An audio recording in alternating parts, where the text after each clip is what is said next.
Hoy nos metemos en uno de los casos más insólitos en la historia del cine de terror.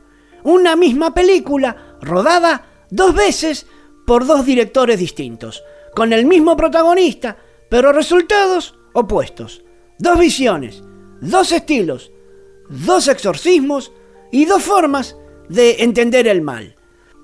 Así, con esta premisa de precuela doble y 7 momentos clave, en una de ellas que la opinión pública y los expertos en cine no vieron.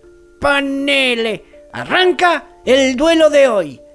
El Pelado Investiga les presento la precuela doble, Dominium versus El Comienzo, y los 7 momentos que nadie vio.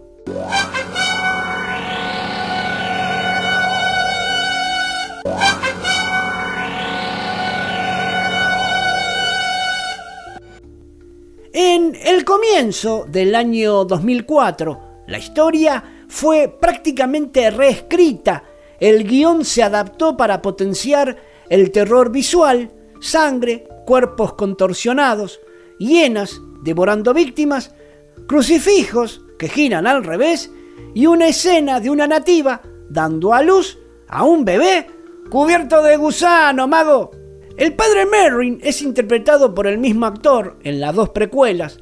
Asume aquí un papel más heroico, un sacerdote que debe redescubrir su fe enfrentando físicamente al mal. La película adopta una estructura típica de aventura sobrenatural, con abundantes efectos especiales y un tono marcadamente hollywoodense. El exorcismo se convierte en una batalla externa, donde lo espiritual se traduce en lo espectacular. Más adelante voy a hacer una salvedad sobre este aspecto, ya que, aunque pocos lo notaron, hay un elemento que dignifica profundamente la estructura de esta precuela. En Dominion, del año 2005, ofrece una propuesta completamente opuesta. Una obra teológica que gira en torno a la fe, la culpa y la redención del personaje central tras el trauma de la guerra y la ocupación nazi. Aquí el guión se adentra en el conflicto moral y espiritual del sacerdote. La puesta en escena es sobria y contemplativa, con el uso de luz natural, largos silencios y un ritmo introspectivo que invita a la reflexión. En esta versión aparece como un hombre quebrado que pareciera buscar respuestas en las ruinas de una iglesia bizantina enterrada en África. Todo se centra en el terror psicológico y moral.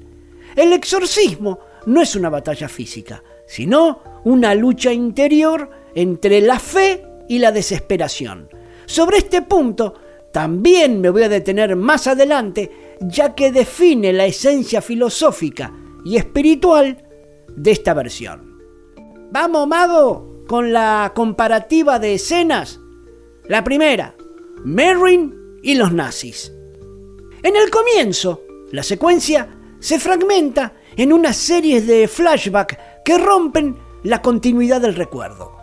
Todo comienza con Merrin observando las ilustraciones del arqueólogo Bession, donde aparece la inquietante figura de un rostro demoníaco, Pazuzu, el mismo que lo perseguirá más adelante. A partir de ese momento, una sensación de vacío lo envuelve y su mente lo arrastra a Holanda, el año 1944. Una niña se acerca lentamente. En el suelo yace un soldado alemán muerto y una mancha de sangre se extiende sobre la nieve hasta confundirse con ella. El oficial nazi la observa, se aproxima, le toma la mano y la lleva frente a Merrin. Con tono gélido le pregunta su nombre. La escena se corta bruscamente. Volvemos al Merrin del presente, perturbado, intentando contener el peso del recuerdo. Un nuevo salto temporal nos devuelve al pasado. El oficial pronuncia las palabras que marcarán al protagonista para siempre. Dios no está aquí hoy, sacerdote, antes de apuntar su arma a la cabeza de la niña y disparar. En Dominion, la secuencia se presenta íntegra, sin adornos ni música que suavice el impacto. La historia nos sitúa también en 1944, en un pequeño pueblo de Holanda, donde el horror moral se despliega con una frialdad devastadora. Merrin es forzado por los nazis a tomar una decisión imposible: elegir a 10 aldeanos para ser ejecutados en represalia por la muerte de un soldado alemán, o permitir que todo el pueblo sea masacrado. La primera víctima es una joven que cae ante la indiferencia del mundo y el silencio de Dios. No hay cortes ni artificios visuales que puedan aliviar ese sufrimiento. En esta precuela se nos obliga a mirar de frente el peso insoportable del mal y la pérdida de toda fe en medio del horror humano. Si llegaste hasta acá, te pido por favor que te suscribas al canal, le des un me gusta a este video, deja tu opinión en el cajón de los comentarios y ayúdame a que el canal siga creciendo. Vamos ahora, toma nota, mago, al descubrimiento de la iglesia bajo la arena. En el comienzo, Merrin llega a una excavación que ya está en marcha bajo supervisión británica. Su ingreso al sitio tiene un tono más sombrío y enrarecido, envuelto en un aire de misterio. Dentro de la iglesia se hace apenas una mención a Lucifer en una de las pinturas murales, pero no se profundizan las demás representaciones. Todo el ambiente dentro del templo transmite una sensación opresiva, casi fúnebre. El momento más perturbador ocurre cuando descubren el crucifijo de madera que originalmente presidía el altar central. Ha sido arrancado y colgado boca abajo. La imagen, escalofriante, se vuelve aún más inquietante al verlo suspendido tras el padre Francis. Como bien señala el propio personaje, esa inversión del símbolo sagrado representa la profanación de Cristo. Jamás se explica quién lo colocó allí ni cómo fue posible hacerlo, considerando que la cruz pende del techo mediante una gruesa cadena metálica. En Dominion es Merrin quien descubre la iglesia sepultada bajo la arena, y su arquitectura se convierte en un poderoso símbolo de la fe reprimida, oculta y olvidada por el hombre. La película ofrece una serie de escenas visualmente deslumbrantes, en las que se aprecian las pinturas bizantinas que decoran el techo abovedado del templo. Estas representaciones de una belleza inquietante narran con detalle la guerra en el cielo y la caída de Lucifer, estableciendo una conexión directa entre el conflicto celestial y el mal que vuelve a manifestarse en la tierra.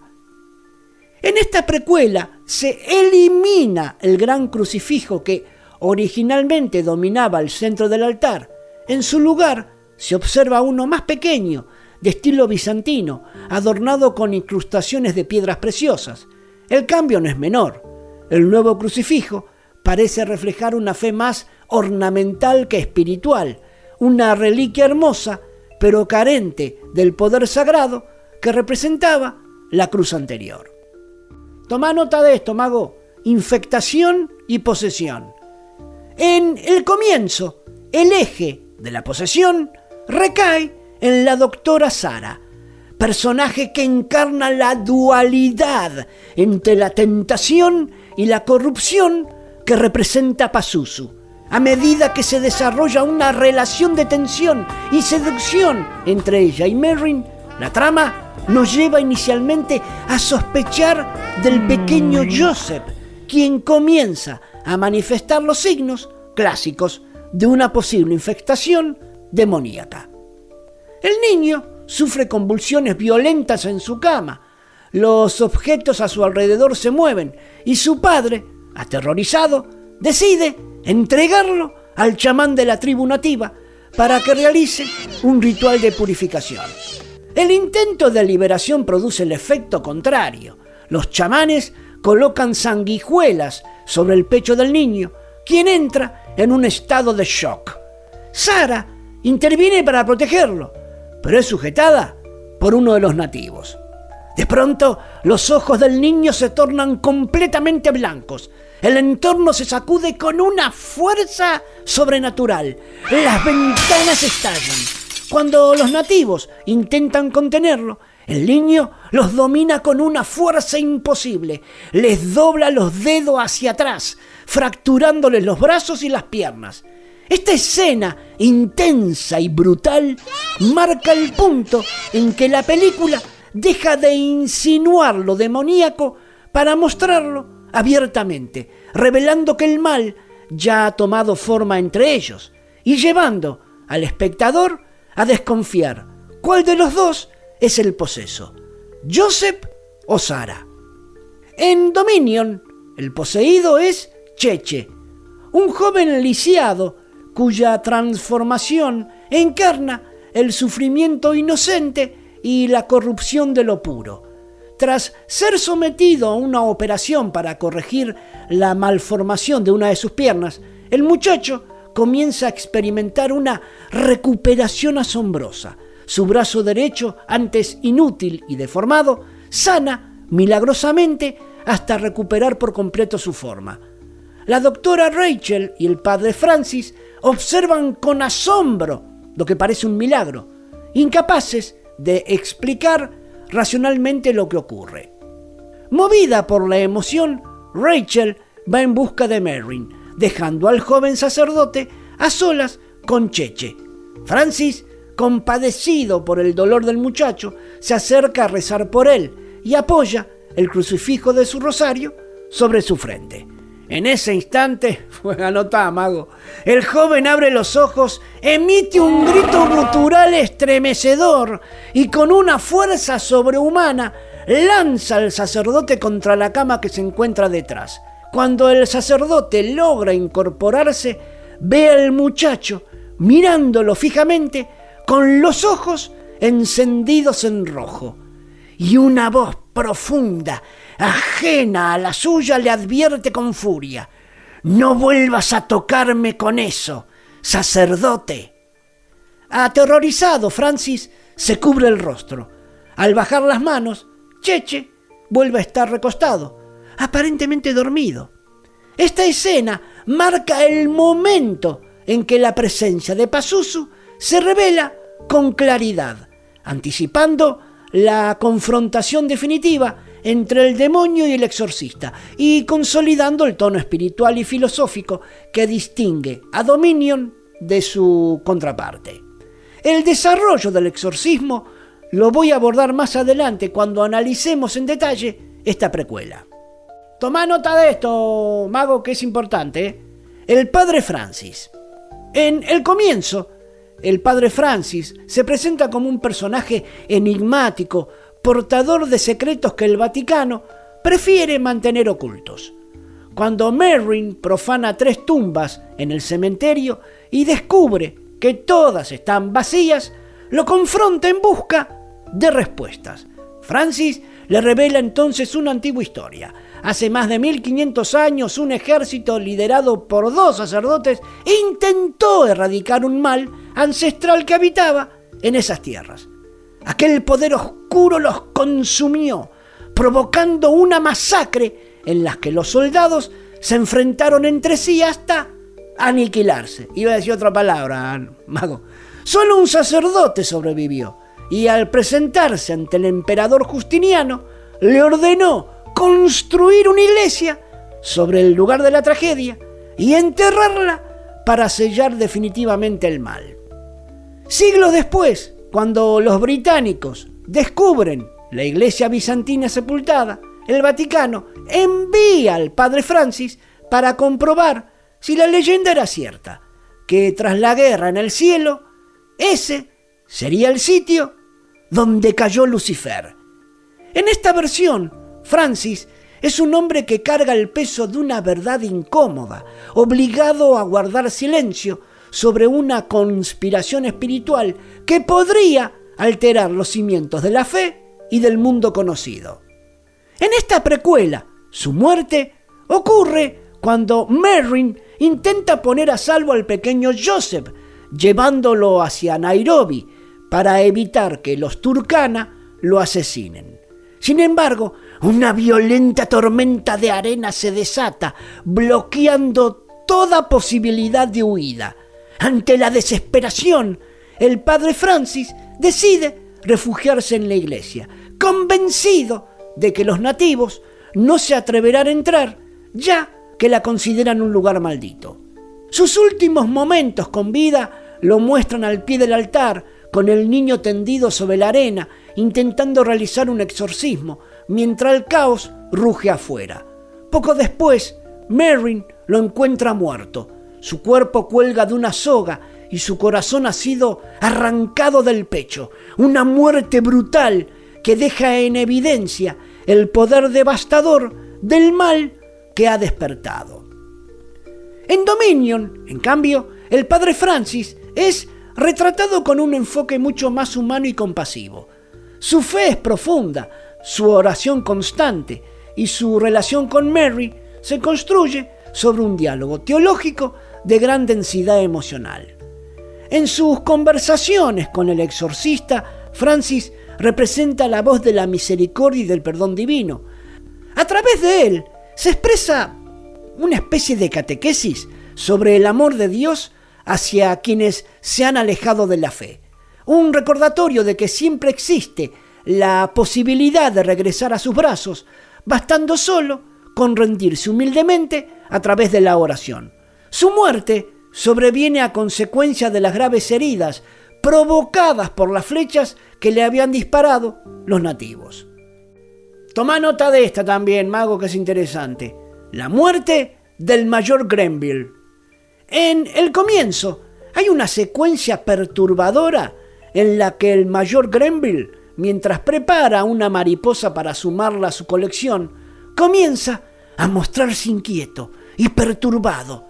Al pasar una mano por su frente, descubre una gruesa línea de sangre. Mira sus manos y están cubiertas. Confundido, observa la mesa y nota que la mariposa ha desaparecido. En su lugar yace un cuervo muerto.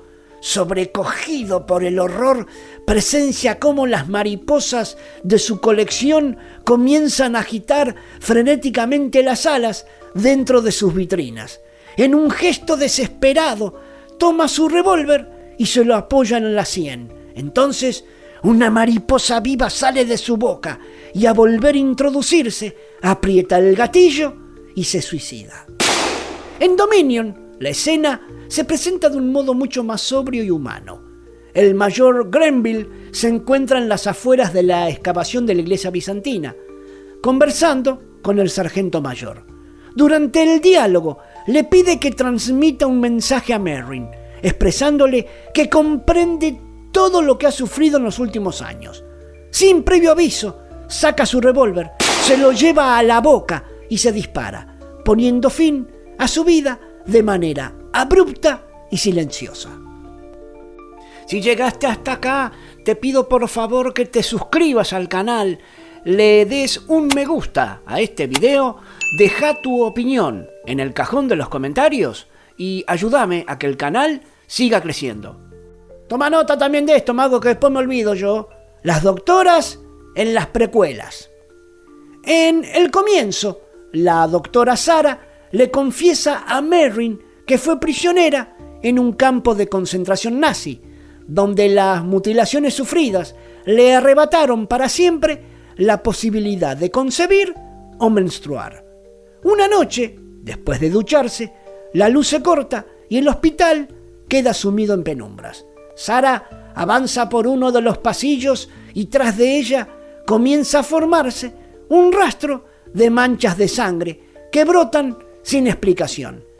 Esa imagen tan inquietante como simbólica anuncia el despertar de una fuerza oscura y marca el comienzo de la posesión que transformará su cuerpo y su alma. En Dominion, la doctora Rachel Lesno comparte un destino trágico similar al de Sarah en el comienzo. Ambas han sobrevivido a los horrores de un campo de concentración. En el caso de Rachel, la referencia histórica adquiere un peso especial. se menciona el campo de Chelmo en polaco y Kulmów en alemán, el primer centro de exterminio nazi destinado al asesinato sistemático de judíos mediante el uso de gases. Este lugar estuvo operativo desde el año 1941 hasta la primavera de 1943 y nuevamente en 1944. En la película, este dato no es menor, da contexto al trauma profundo que define a la protagonista y explica la oscuridad que carga sobre sí, convirtiéndola en un símbolo del sufrimiento y la culpa que persisten más allá del horror del Holocausto. Ambas mujeres, desde sus respectivos relatos, se convierten en instrumentos de tentación. Pazuzu las utiliza como vehículo para poner a prueba la fe y la voluntad de Merrin, intentando corromper la integridad espiritual que, aunque el sacerdote crea perdida, sigue latente en su interior. Así, tanto Rachel como Sarah no solo son víctimas del mal, sino espejos donde Merrin enfrenta su propio conflicto interno entre la razón, la fe y el pasado que lo atormenta. Vamos con las muertes ritualistas dentro de la iglesia. Tomen atención porque esto no tiene desperdicio. En el comienzo, uno de los casos más impactantes es el del personaje de Jeffries, que supervisa la excavación. A lo largo del relato, su cuerpo comienza a mostrar una progresiva degradación.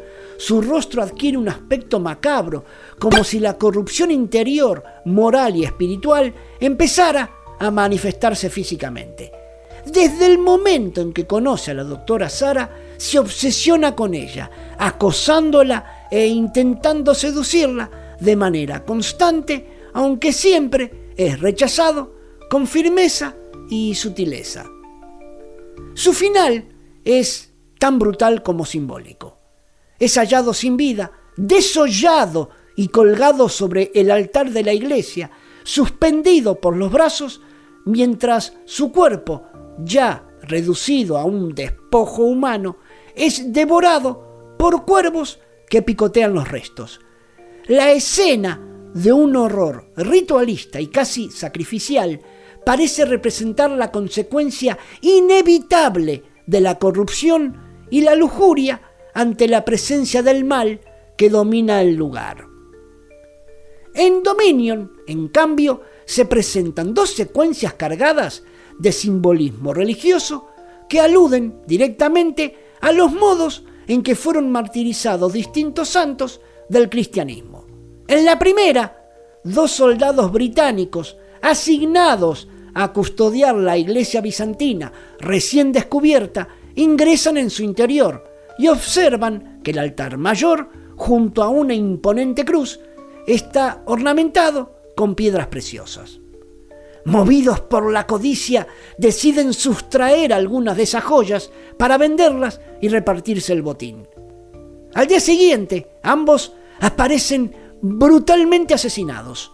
Uno de ellos ha sido crucificado cabeza abajo, evocando el martirio del apóstol Pedro, mientras que el otro yace decapitado, con su cabeza colocada sobre una bandeja, en clara referencia a la muerte de Juan el Bautista. Más adelante, el cuerpo del padre Francis es hallado atado a un pequeño árbol, con los brazos extendidos sobre la cabeza y el torso desnudo, atravesado por 4 flechas. Su postura recuerda al martirio de San Sebastián. Vamos ahora con el sueño de Merrin. En Dominion se incluye una secuencia onírica profundamente simbólica, compuesta por imágenes que rozan lo abstracto y lo místico. En ella vemos a una figura humana con el rostro cubierto, intentando ponerse de pie, como si emergiera de la oscuridad o del olvido. En otra imagen aparece una mujer de espaldas, vestida completamente de negro. Su mano derecha está vendada y al levantarla, el vendaje cae, revelando una llaga en la palma, una clara alusión a las heridas de la crucifixión. Entre estas visiones irrumpe un rostro familiar para los seguidores de la saga, el de Pazuzu. A diferencia de la película original del año 1973, donde su aparición se limita a fugaces destellos, aquí el demonio se muestra en toda su siniestra plenitud, reforzando la conexión directa con el exorcista de William Friedkin y anticipando el inevitable enfrentamiento que Merrin tendrá con él en el futuro. La secuencia culmina con el hombre del rostro vendado retirando parte de las vendas, dejando al descubierto uno de sus ojos. Es Merrin. Frente a él, una hiena lo observa con cautela, avanzando lentamente, como si fuera la manifestación tangible del mal que lo acecha incluso en sus sueños. Más adelante, esta escena va a tener y va a cobrar mayor sentido.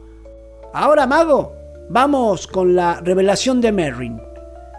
En el comienzo vemos al protagonista solo en el hospital y ante la misteriosa desaparición de Sarah, decide entrar a la habitación de la doctora.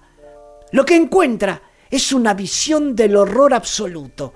Las paredes están cubiertas de sangre, una nube espesa de moscas revolotea en el aire y en la cabecera de la cama se distingue un gran dibujo trazado con sangre fresca.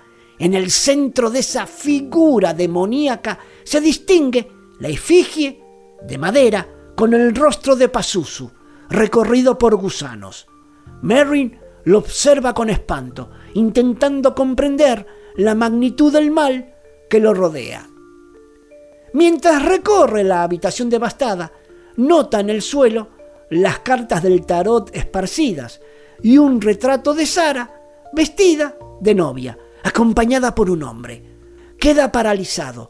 El esposo de Sarah es Besion, el arqueólogo que se había quitado la vida frente a él en el hospital de Nairobi tras tallarse una esvástica en el pecho y degollarse con un trozo de vidrio. En ese momento, Chuma entra y queda horrorizado ante la escena. Merrin, conmocionado, le pregunta si Besion era efectivamente el marido de Sarah. El joven lo confirma. Luego, con la voz cargada de temor, formula la última pregunta. Ella entró en la iglesia con él, ¿verdad? Chuma asiente en silencio. Y entonces, Merrin comprende la verdad. El demonio no está en el niño Joseph, sino en Sarah. Esa revelación marca el clímax de la precuela, el punto en el que el mal finalmente muestra su verdadero rostro.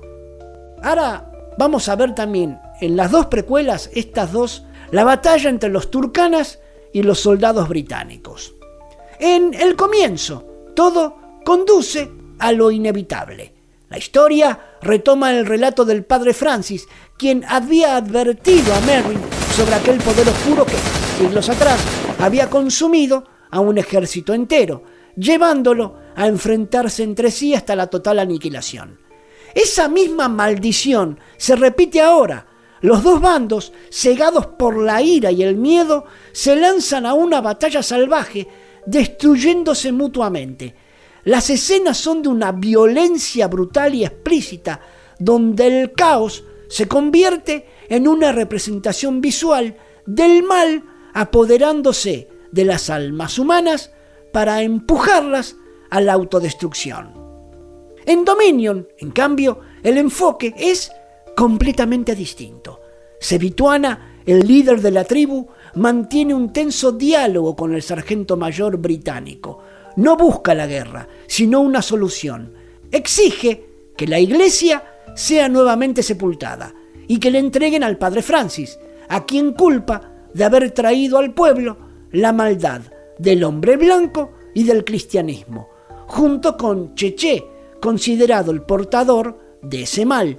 Ambos, dice Sebituana, deben morir para que la maldición sea erradicada y el equilibrio vuelva a su tierra.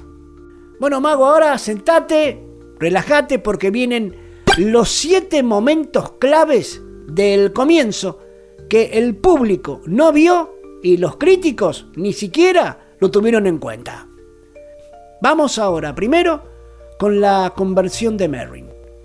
En el comienzo, el momento de la transformación espiritual del padre Merrin alcanza una fuerza visual y emocional decisiva. Tras ingresar a la iglesia bizantina y dejar atrás la matanza entre los soldados británicos y los turcanas, cierra las puertas a sus espaldas y se enfrenta al desolador escenario. Cuervos revoloteando sobre el altar, un charco de sangre, el libro del ritual católico de exorcismos, el frasco de agua bendita y un crucifijo caído. Allí, frente a ese altar mancillado, se produce un cambio absoluto en el personaje. Merrin, quebrado y consciente del horror que lo rodea, murmura con voz temblorosa: «Oh Señor, perdona mi incredulidad». Luego, en un gesto de entrega total, eleva una súplica: «Te necesito, esta gente te necesita, este valle te necesita, escucha mi clamor, no me abandones ahora». El plano lo muestra de frente, su rostro lleno de luz y desesperación mientras besa el crucifijo. Luego recoge el ritual romano de los exorcismos, el frasco de agua bendita, se cuelga la cruz en el cuello, aún de rodillas se hace la señal de la cruz con el agua bendita derramada en el suelo. En ese instante, el hombre racional y lleno de culpa muere simbólicamente y renace el sacerdote, el exorcista, que volverá a enfrentarse al mal.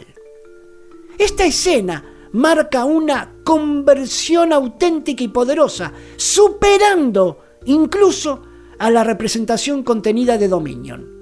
Más allá del tono sensacionalista que impregna parte del film, la secuencia de la redención de Merrin se erige como el momento más trascendente de toda la precuela, el punto en el que el héroe espiritual vuelve a abrazar su fe y su destino.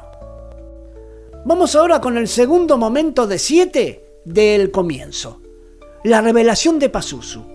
Merrin levanta la lámpara y descubre a Joseph sentado sobre un antiguo sarcófago, bajo el cual se ocultan unas escaleras que descienden hacia túneles subterráneos. El corazón de un santuario pagano, donde siglos atrás se había adorado al demonio. El niño tiembla, visiblemente aterrado. Detrás de él se alza la figura de un Cristo crucificado boca abajo, y sobre uno de los brazos de la cruz aparece Sara, completamente transformada, su rostro desfigurado, su cuerpo corrompido, su mirada poseída por Pazuzu. Durante unos segundos la criatura acosa al niño, hasta que Merrin la enfrenta con determinación. Sara gira lentamente, contorsionando su cuerpo de forma antinatural, y desciende de la cruz con una sonrisa perversa. Avanza hacia el exorcista mientras él sostiene entre sus manos el ritual romano, pronunciando con firmeza las letanías del exorcismo. El demonio, en un intento de quebrarlo, comienza a desabrocharse el vestido, dejando ver sus senos en un acto de tentación blasfema, burlándose de su fe. Con voz provocadora lo invita a caer, recordándole su debilidad humana. Merrin, sin ceder, toma la mano que ella extiende para tocarlo y proclama las oraciones con una autoridad renovada, haciendo que la posesa retroceda entre gritos. La criatura lo insulta, lo desafía, le grita que Dios no lo escucha, que ha perdido la fe, que está solo y vacío. Merrin, lleno de furia contenida y fe renacida, la sujeta con fuerza por los brazos, la mira a los ojos y continúa el ritual, con una voz que retumba en las paredes del templo. El demonio se retuerce y grita de dolor, intentando liberarse, hasta que lo arroja violentamente hacia atrás con una fuerza sobrenatural. Merrin cae al suelo, aturdido, Cuando logra incorporarse, Sarah ha desaparecido. Se acerca a Joseph para rescatarlo, pero de repente 2 brazos demoníacos emergen desde la oscuridad del sarcófago. Son los de Sarah, que toma al niño por la cintura y lo arrastra hacia los túneles infernales, llevándoselo a las profundidades donde el mal aguarda su enfrentamiento final. Vamos con el tercero de 7, revestido de fe. Merrin desciende a los túneles, adentrándose en un laberinto de oscuridad y perdición. Solo lo guía la tenue luz de una lámpara que tiembla entre las sombras. A cada paso, el aire se vuelve más pesado, el silencio más profundo. Llama al pequeño Joseph. Su voz se pierde entre los pasadizos como un eco que parece responderles desde otro mundo. De pronto, una mancha de sangre se extiende en el suelo frente a él. El ambiente cambia. Comienza a caer una nieve imposible, fría y fantasmal. Entre los copos aparece la figura de la niña asesinada por el oficial nazi en su pasado. La ve avanzar, ligera, casi flotando en cámara lenta, hasta el fondo del túnel. Antes de desaparecer, se detiene y le saluda con la mano, con una inocencia estremecedora. Merrin da un paso hacia ella, pero su avance es interrumpido bruscamente por el cuerpo sin vida del padre Francis, que cae desde lo alto, atado por una cuerda. Horrorizado, Merrin se inclina y desata el cuerpo, descubriendo una herida abierta en su pecho. Le han arrancado el corazón. Guarda unos segundos de silencio ante su compañero caído, hasta que el grito lejano del niño lo devuelve a la realidad.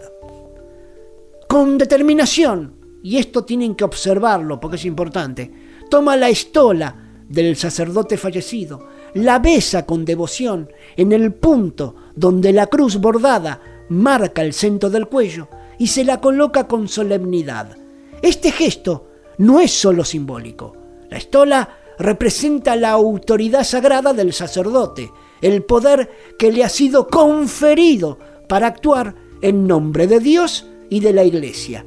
Su color morado alude a la penitencia, la reflexión y la expulsión del mal, elementos esenciales tanto en la confesión como en el rito del exorcismo, donde se enfrenta directamente a la oscuridad. Revestido nuevamente con su dignidad sacerdotal, Merrin se incorpora con firmeza y su mirada ya no es la del hombre quebrado por la culpa, sino la del exorcista renacido. Sin vacilar, se interna en la profundidad de los túneles, decidido a rescatar al niño y enfrentar cara a cara al mal que lo espera. En Dominion no tenemos la oportunidad de ver a Merrin vestirse sacerdotalmente como lo hace en el comienzo.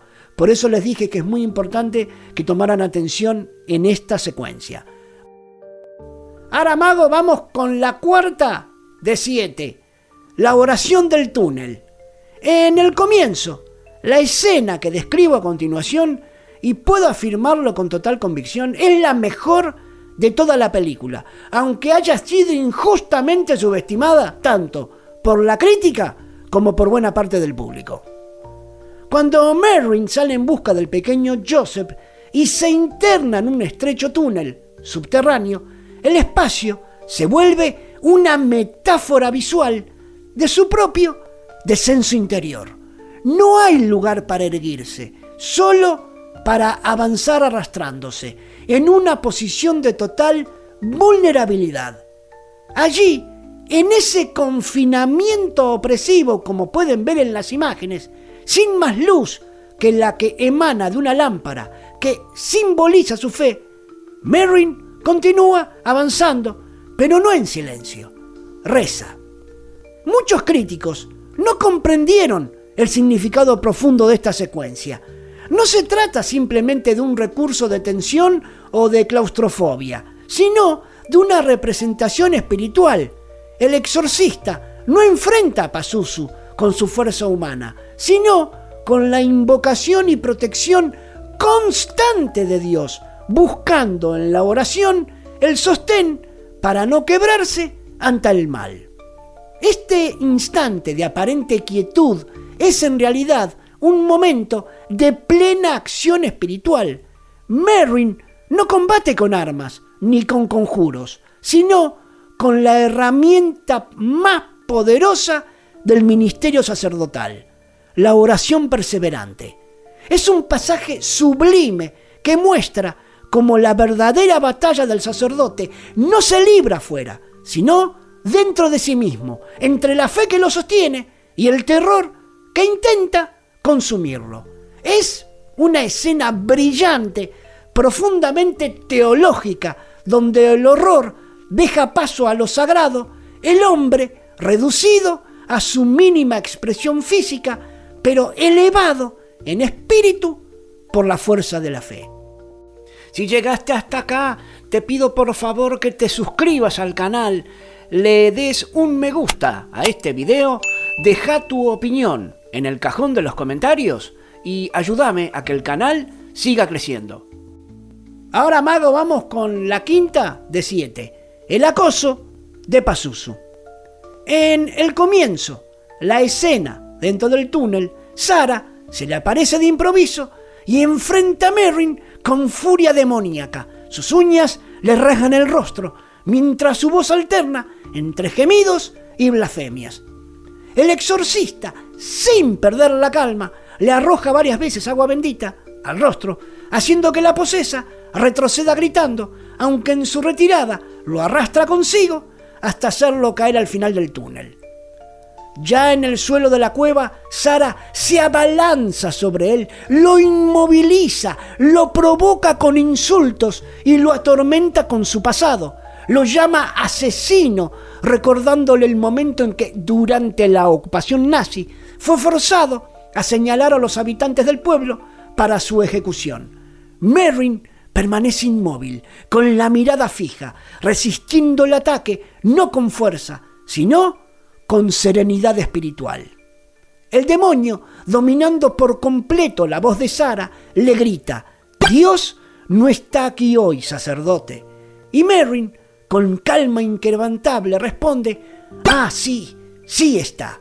Entonces le cubre la boca con la estola y la arroja lejos con autoridad. Una vez más, la estola, ese ornamento que simboliza el poder del ministerio y la palabra divina, se convierte en un arma espiritual. No hay violencia, sino fe manifestada en un gesto. Algunos críticos desestimaron la escena por su tono visual, la posesa lanzada por el aire, caminando sobre el techo como si el mal desafiara toda ley física. Lo cierto es que se trata de uno de los momentos más profundamente teológicos del film, dejando de lado el efecto especial. Aquí, el ornamento sagrado no actúa como un talismán, sino como una extensión de la fe del sacerdote. La estola silencia el mal, recordando que la palabra de Dios, incluso cuando no se pronuncia, tiene poder absoluto. Es el instante donde la fe deja de ser discurso y se vuelve acto. Vamos ahora, que para mí es otra escena icónica, 6 de 7, los peldaños de la fe. En el comienzo, esta escena, también considerada por muchos como lenta o carente de acción, es en realidad una de las más intensas y espiritualmente poderosas de toda la película. Merrin asciende lentamente por una escalera de piedra, mientras Sarah, completamente poseída, sostiene al pequeño Joseph, amenazando con quebrarle el cuello. El sacerdote avanza despacio, con paso firme, sin miedo, sin titubeos, orando en voz baja y rogando a Dios por la vida del niño. El demonio, a través de Sarah, no aparta su mirada de él, desafiante pero inquieto. Con cada peldaño que Merrin logra subir, la fuerza de su fe hace retroceder a la posesa, que comienza a temblar entre la furia y el terror. Al llegar a la cima, Merrin arrebata a Joseph de sus brazos y lo aparta, poniéndolo a salvo. Luego sujeta a Sarah con ambos brazos, impidiéndole huir, y la enfrenta con autoridad. Le ordena abandonar el cuerpo que posee. Es un instante de enorme tensión espiritual. La lucha no es física, sino una batalla entre la luz y la oscuridad, entre la gracia y la condena. Finalmente, el demonio cede bajo la presión de la oración y la fe sobrenatural del sacerdote, y Sarah cae al suelo exhausta. Por unos segundos, su rostro vuelve a ser el de una mujer humana, desorientada, asustada, como si despertara de una pesadilla. Merrin la sostiene, susurrándole que todo ha terminado. Pero el plano cambia. El foco se posa sobre Joseph, que observa con horror. El niño comienza a retroceder lentamente por las escaleras, mientras Merrin, al mirarlo, nota una mancha de sangre en su propia mano. En ese instante comprende la verdad. La figura frente a él ya no es Sarah, sino la niña holandesa asesinada por el oficial nazi. Su trauma más profundo materializado por el demonio. Aprovechando su desconcierto, la entidad empuja violentamente a Merrin, que cae por la escalera de piedra. La fe, aunque inquebrantable, vuelve a enfrentarse al límite humano del horror. Ahora, mago, vamos con el último momento clave, la número 7, que es Merrin como padre, guía y protector. Esto tampoco nadie lo vio. En el desenlace de El Comienzo, Merrin pide la ayuda del pequeño Joseph para acompañarlo en la lectura y respuestas de las oraciones del ritual de exorcismo. La escena muestra a ambos unidos en una comunión espiritual. El sacerdote firme y sereno, el niño temeroso pero lleno de fe, caminando uno al lado del otro y recitando las letanías con una pureza conmovedora. La fotografía refuerza la atmósfera. Un túnel estrecho, oscuro, casi asfixiante, que transmite al espectador una sensación de miedo y opresión. Sin embargo, dentro de ese espacio de sombras, la fe se convierte en su única luz. Cada paso, cada palabra del ritual fortalece el vínculo entre ambos. Son dos almas que se sostienen mutuamente, protegidas por el escudo de la oración y la palabra de Dios, que resuena en las paredes como un eco sagrado. El plano siguiente los muestra desde atrás, avanzando hacia el corazón del túnel, sus siluetas recortadas por la luz de la lámpara hasta llegar al clímax de la precuela. De pronto, una figura surge al final del túnel, corriendo hacia ellos con violencia. Sarah, poseída, desfigurada, gritando maldiciones en un frenesí demoníaco. Merrin coloca al niño detrás de sí, adoptando una postura protectora, y enfrenta al mal con una serenidad inquebrantable. No hay miedo en su mirada, solo una certeza absoluta, su fe en Dios. Cada letanía que pronuncia, cada oración que proclama, golpea a la posesa como un puñetazo invisible. Su rostro se distorsiona, su cuerpo se retuerce y la tensión crece hasta el límite. El demonio avanza con furia, pero Merrin no cede. Su voz se eleva, poderosa, y proclama 2 veces: «Yo te expulso».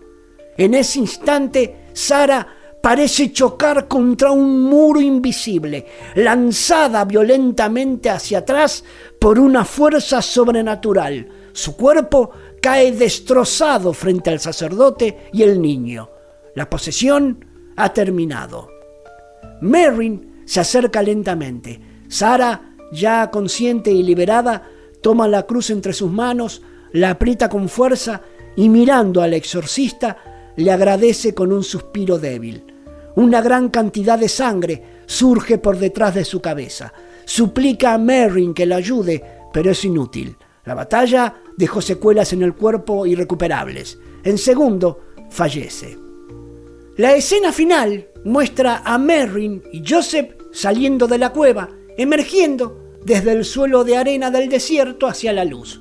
Frente a ellos, los cuerpos semienterrados de británicos y turcanas se confunden con la arena, mientras la cámara se aleja en un plano general solemne que cierra con una sensación de silencio y redención. Ahora vamos, mago, a ver los momentos clave de Dominion. Vamos con el primero, la manifestación de Pazuzu. Después de la aterradora reacción de Cheche ante la cruz y su violenta manifestación frente al sacerdote, el padre Francis está convencido de que la única manera de salvar al muchacho es bautizarlo antes de que el demonio complete su posesión. Desesperado, insiste a Merrin en que el rito debe realizarse dentro de la iglesia bizantina, el lugar donde comenzó todo. Una vez allí, Francis, la doctora Rachel y el joven Cheche preparan el ritual bautismal. El ambiente se nota cargado, casi irrespirable. Inclinan la cabeza del joven sobre la pila bautismal. Francis recoge el agua bendita con la mano y mientras se dispone a ungir su cabeza, algo imposible sucede. Las cicatrices del cuerpo del joven comienzan a cerrarse rápidamente, como si la carne misma se regenerara bajo una fuerza invisible. Sus ojos cambian de color, su respiración se agita y de pronto se desploma inconsciente. Rachel, sorprendida, cree que el milagro ha ocurrido. Intentan incorporarlo para continuar el rito, cuando Cheche, poseído por una fuerza brutal, de un solo golpe lanza a Francis por los aires, estrellándolo contra una de las estatuas de arcángeles que rodean el altar, mientras Rachel es arrojada violentamente contra una pared. El muchacho, ya no él, sino Pazuzu, hablando a través de su voz, se inclina sobre el cuerpo del sacerdote malherido y pronuncia con desprecio: «Te lo advertí, sacerdote». Con una sola mano lo levanta del cuello, apretando con una fuerza inhumana, pero de pronto su poder parece debilitarse. El cuerpo de Cheche tiembla y vacila, como si el demonio aún no hubiera logrado dominarlo por completo, o si su anfitrión resistiera desde dentro. Francis, jadeante y con el rostro marcado por el miedo, aprovecha el momento de debilidad del demonio. Sabe que no tiene tiempo que perder. Necesita el ritual completo del exorcismo que ha dejado en su residencia. Rachel queda atrás, intentando contener al muchacho, mientras Francis emerge de la oscuridad de la iglesia hacia la noche africana. Afuera se cruza con Mary. Con la voz entrecortada, el joven sacerdote le advierte: Cheche está poseído. Da unos pasos, pero antes de alejarse, se detiene, se vuelve hacia su compañero y con una mirada que mezcla horror y certeza, le dice con firmeza: Satán es real. Sin añadir una palabra más, se interna corriendo en la oscuridad, decidido a recuperar las armas espirituales necesarias para enfrentar una vez más al demonio Pazuzu.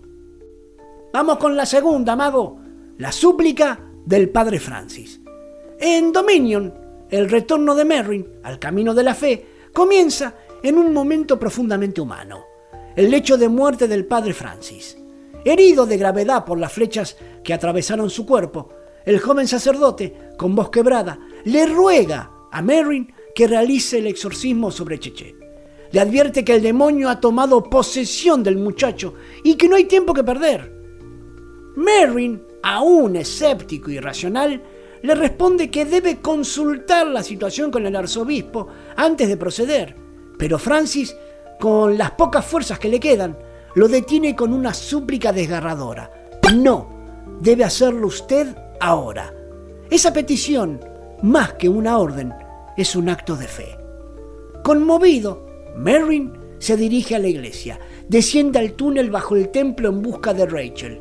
Allí la encuentra, desmayada en el suelo, la despierta, pero al recobrar el sentido, la mujer entra en un estado de histeria, recordando confusamente los sucesos que presenció. Revive fragmentos de su pasado, de su esposo, de su culpa. Merrin intenta calmarla, apelando a su razón y su fe, hasta que ella, atrapada entre el deseo y la manipulación, lo besa con desesperación, quebrando toda distancia espiritual entre ambos. Mientras eso ocurre, Cheche los observa. Ya no es el joven frágil y lisiado que conocimos, sino una figura transformada. Su cuerpo es fuerte, su presencia imponente, su mirada fría y perversa.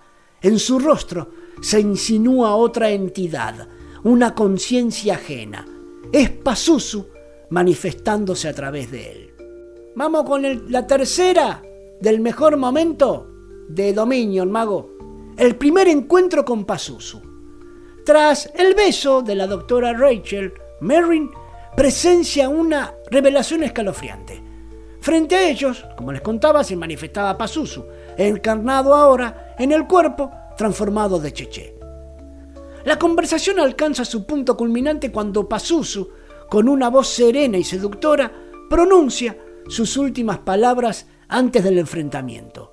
Yo ofrezco libertad. En ese instante, Merrin comprende la magnitud del peligro. Sin responder, da media vuelta y huye del lugar, corriendo por las escalinatas de piedra que descienden hacia las profundidades bajo la iglesia bizantina. Mientras el demonio en calma lo observa retirarse con una sonrisa, esperándolo con la seguridad de quien sabe que el verdadero combate aún no ha comenzado. Bueno, mago, llegamos al último mejor momento de Dominion, que es la conversión de Merrin y el exorcismo final. En Dominion asistimos al verdadero renacimiento espiritual del padre Merrin. La secuencia comienza con él arrodillado al pie de la cama del moribundo padre Francis, en un momento íntimo de súplica y arrepentimiento. Con voz temblorosa y mirada humedecida, implora perdón y fortaleza. Sabe que se avecina la prueba definitiva, el enfrentamiento con el mal absoluto. En una escena posterior, lo vemos en su habitación, abriendo una mochila polvorienta. Extrae con solemnidad sus vestiduras sagradas, el alba, la estola y la cruz. Las dispone cuidadosamente sobre la cama, se reviste con los hábitos sacerdotales y toma en sus manos el ritual romanum, símbolo del poder de la iglesia sobre el demonio. Es el regreso del exorcista, del sacerdote que había renegado de su fe. Esta escena está mucho mejor representada visualmente en el comienzo, que ya la narré hace unos minutos.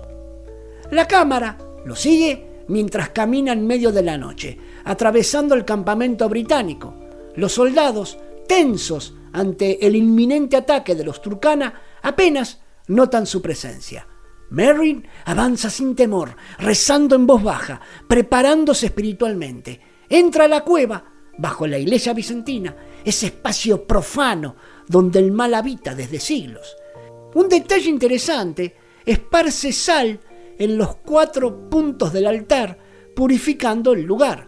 Entonces Pazuzu aparece, surge detrás de él, majestuoso y grotesco, burlándose de su fe, de sus hábitos, de su regreso a Dios. Merrin no responde con palabras humanas, recita oraciones del ritual de exorcismo, invocando a Cristo con voz firme.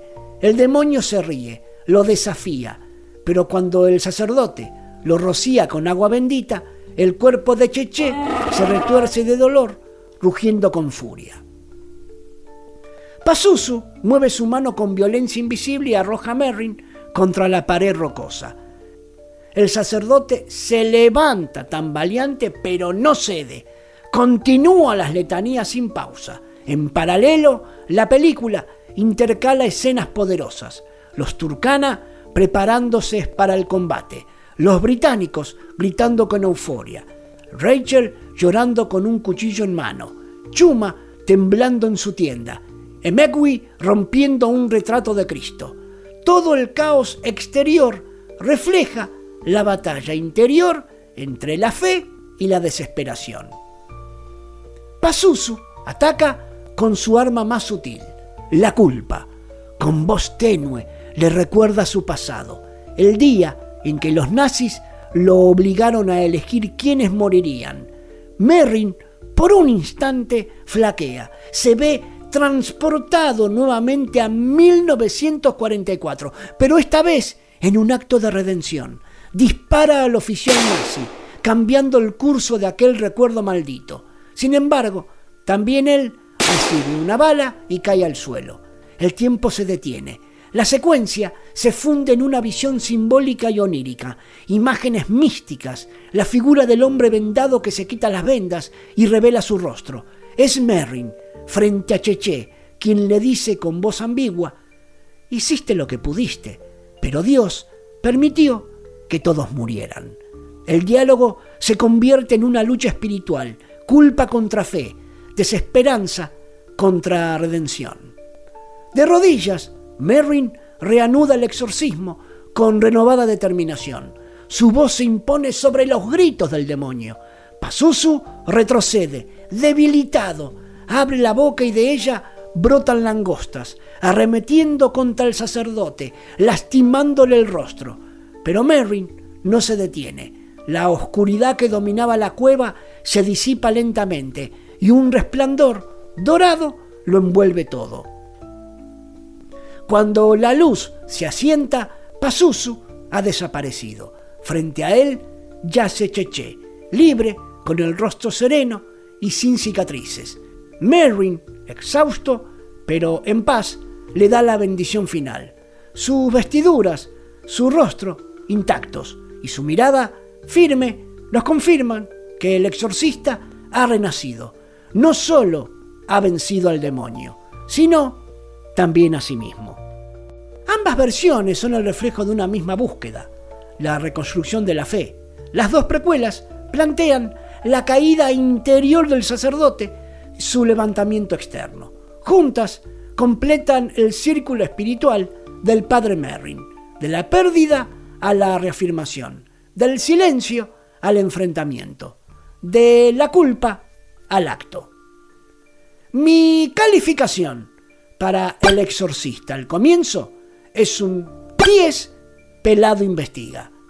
Mi calificación para Dominion, la precuela de El exorcista, es un 10 pelado investiga. Puede que El exorcista al comienzo no tenga la sutileza ni la profundidad de Dominion, pero en su aparente superficialidad late una liturgia escondida. Su director filmó, quizás sin quererlo, la travesía espiritual de un hombre que vuelve a creer. Los críticos se rieron de sus efectos, pero pocos vieron esos 7 pasos que marcan el verdadero exorcismo: tentación, vocación, fe, enseñanza y redención. Ahí está el verdadero poder del padre Merrin, no en el ritual, sino en la fe que se rehace frente al mal. Y así llegamos al final entre El exorcista al comienzo versus Dominion, precuela del exorcista. Dos visiones distintas, un mismo demonio y un sacerdote que intenta reconciliarse con su fe y con su pasado. Pero si querés seguir explorando este universo, no te detengas acá. Te invito a descubrir la filmografía de Stellan Skarsgård, el hombre detrás del padre Merrin, y repasar sus papeles más icónicos, desde el drama más intenso hasta el terror más espiritual. Y si querés volver al origen de todo, no te pierdas el análisis sin spoiler del exorcista al comienzo, donde desmenuzamos cada símbolo, cada plano y cada sombra. Si te gustó este análisis, te invito a suscribirte al canal, a activar la campanita de notificaciones y, claro, dejar tu me gusta si te copó el contenido. Me gustaría que respondas a estas 2 preguntas que voy a dejar en el cajón de los comentarios. ¿Qué te pareció el análisis a las 2 precuelas? ¿Y cuál de las 2 te gusta más y por qué? Tu opinión, como siempre, suma y hace crecer esta comunidad de cinéfilos, guionistas y curiosos del terror. Porque en este canal nada queda sin exorcizar. Nos vemos en el próximo análisis.